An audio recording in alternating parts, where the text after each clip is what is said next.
दिल्ली में resident doctors ने अधिकतर सरकारी अस्पतालों में बंद किया कामकाज।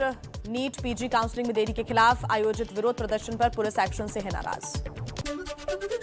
रेजिडेंट डॉक्टर्स ने रात को दिल्ली के सरोजनी नगर थाने का किया घेराव। सरकार के खिलाफ जमकर नारेबाजी भी की।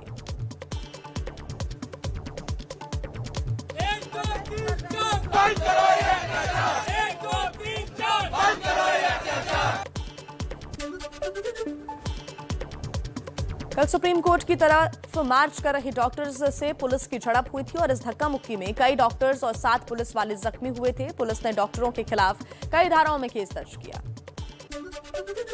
दिल्ली के रेजिडेंट डॉक्टर्स ने हिरासत में ले गए साथियों को तुरंत छोड़ने की मांग की है। पुलिस कमिश्नर को चिट्ठी लिखकर पूछा, शांतिपूर्ण मार्च कर रहे डॉक्टर्स से बदसलूकी क्यों की।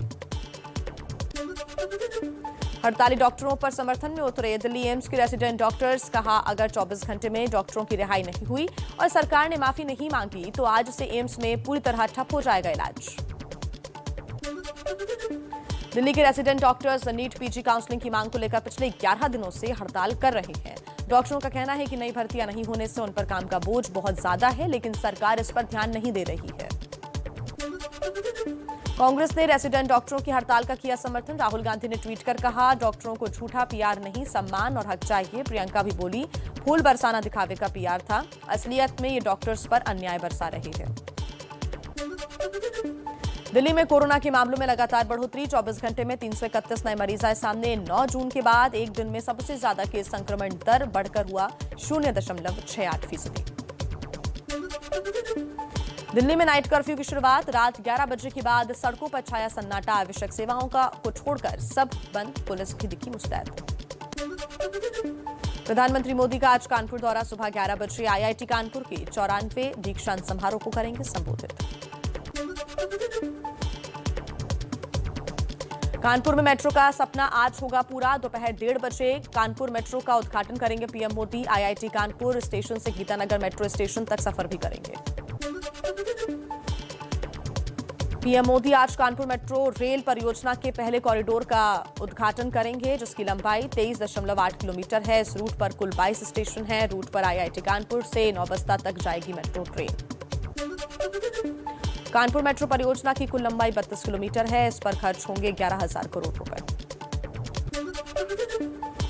कानपुर मेट्रो को कल से आम जनता के लिए खोल दिया जाएगा। अभी सिर्फ आईआईटी कानपुर से मोतीझील तक 9 किलोमीटर तक ही सफर कर पाएंगे यात्री। कानपुर मेट्रो का अक्टूबर 2016 में सबसे पहले अखिलेश यादव ने शिलान्यास किया था, लेकिन यूपी में बीजेपी सरकार आने के बाद मार्च 2019 में पीएम मोदी ने फिर से कानपुर मेट्रो का शिलान्यास कर काम शुरू करवाया।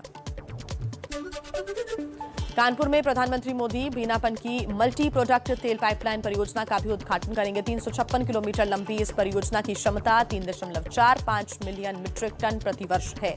परियोजना की लागत 1500 करोड़ रुपए है। और अब कुछ और खबरें देखते हैं तेज रफ्तार के साथ।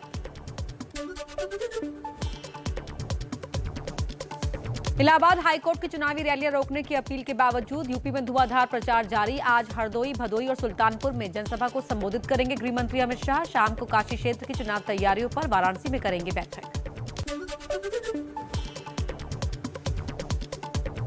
आज यूपी के उन्नाव पहुंचेगी अखिलेश यादव की समाजवादी विजय रथ यात्रा। 4 विधानसभा क्षेत्रों में करेंगे जनसभाएं। लखनऊ में आज कांग्रेस करेगी मैराथन दौड़ का आयोजन। इकाना स्टेडियम में कार्यक्रम की तैयारी। सरकार से नहीं मिली है इजाजत।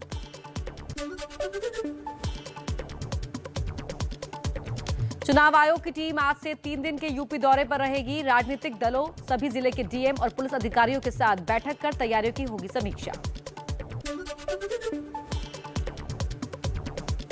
विधानसभा चुनाव वाले 5 राज्यों पर केंद्रीय चुनाव आयोग ने स्वास्थ्य सचिव राजेश भूषण से कोरोना हालात का लिया जायजा। टीकाकरण तेज करने के दिए निर्देश। इलेक्शन कमीशन को करना चाहिए, वो सीधी सी बात है, रैलीज को बैन कर दीजिए।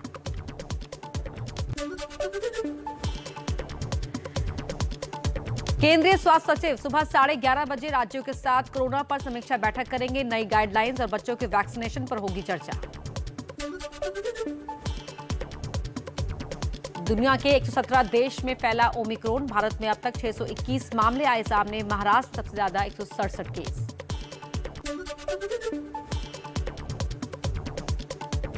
स्वास्थ्य मंत्रालय ने सभी राज्यों के मुख्य सचिवों को पत्र लिखकर कहा 3 गुना संक्रामक है ओमिक्रॉन, सावधानी बरतें। कानपुर के इत्र कारोबारी पीयूष जैन को कोर्ट ने 14 दिनों की न्यायिक हिरासत में भेजा। जैन के ठिकानों से अब तक 194 करोड़ कैश के अलावा 23 किलो सोना और 6 करोड़ रुपए की कीमत का चंदन का तेल भी मिला।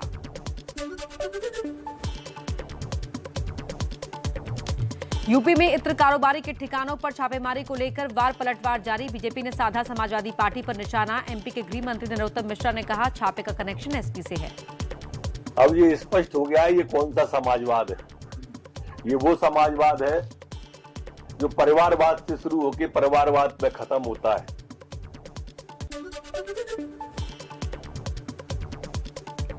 छापेमारी पर एसपी का बीजेपी पर पलटवार। एसपी प्रवक्ता अनुराग भदौरिया ने कहा नोटबंदी के बाद भी इतना पैसा मिलना बताता है कि सरकार की नोटबंदी फेल है। एक एक नोट चिल्ला चिल्ला के चीख चीख के कह रहा है केंद्र सरकार, भारतीय जनता पार्टी, आपकी नोटबंदी की जो पॉलिसी थी वो फेल है, फेल है, फेल है।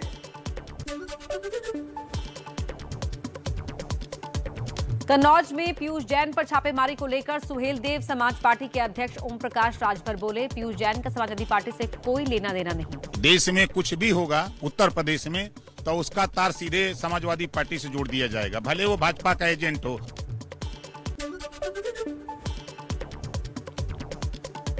उत्तराखंड में भी नाइट कर्फ्यू की शुरुआत। रात 11 बजे से सुबह 5 बजे तक पाबंदी। देहरादून में पुलिस कप्तान खुद चेकिंग के लिए सड़कों पर निकले। मुंबई में 31 दिसंबर को नए साल के जश्न की पार्टी नहीं होगी। कोरोना के खतरे की वजह से बीएमसी ने जारी की नई गाइडलाइन। मुंबई में पिछले 24 घंटे में कोरोना के 809 नए केस सामने आए हैं। 3 मरीजों की मौत। शहर में 29 इमारतों को किया गया सील। महाराष्ट्र में 10वीं और 12वीं की परीक्षा फरवरी में होंगी। कोरोना के कारण प्रैक्टिकल न होने की वजह से बच्चों को अच्छे रिजल्ट्स न आने का है डर।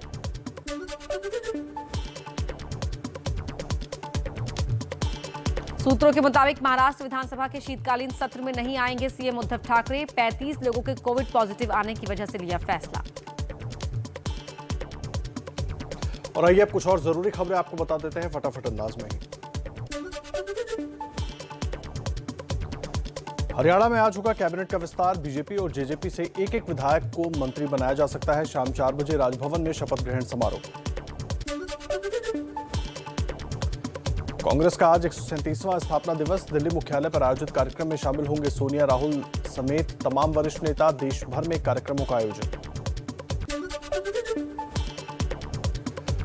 महाराष्ट्र विधानसभा के शीतकालीन सत्र का आज आखिरी दिन। शिवसेना नेता सुनील प्रभु ने कहा राज्यपाल ने विधानसभा अध्यक्ष चुनाव की मंजूरी नहीं दी। बीजेपी बोली नियमों को ताक पर रखकर विधानसभा अध्यक्ष का चुनाव कराना चाहती है सरकार। नीति आयोग की सालाना हेल्थ इंडेक्स में यूपी सबसे निचले पायदान पर। यूपी में सबसे ज्यादा सुधार हुए लेकिन अब भी देश में सबसे नीचे। केरल सरकार ने 30 दिसंबर से 2 जनवरी तक नाइट कर्फ्यू का ऐलान किया। केरल में पिछले 24 घंटे में कोरोना के 1636 मामले सामने आए। 23 लोगों की मौत।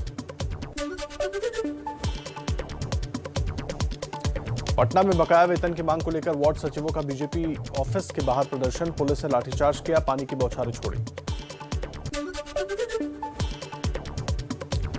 जम्मू कश्मीर के अनंतनाग में आतंकियों ने सीआरपीएफ बंकर पर ग्रेनेड फेंका। किसी के घायल होने की खबर नहीं। अरवानी इलाके में वारदात।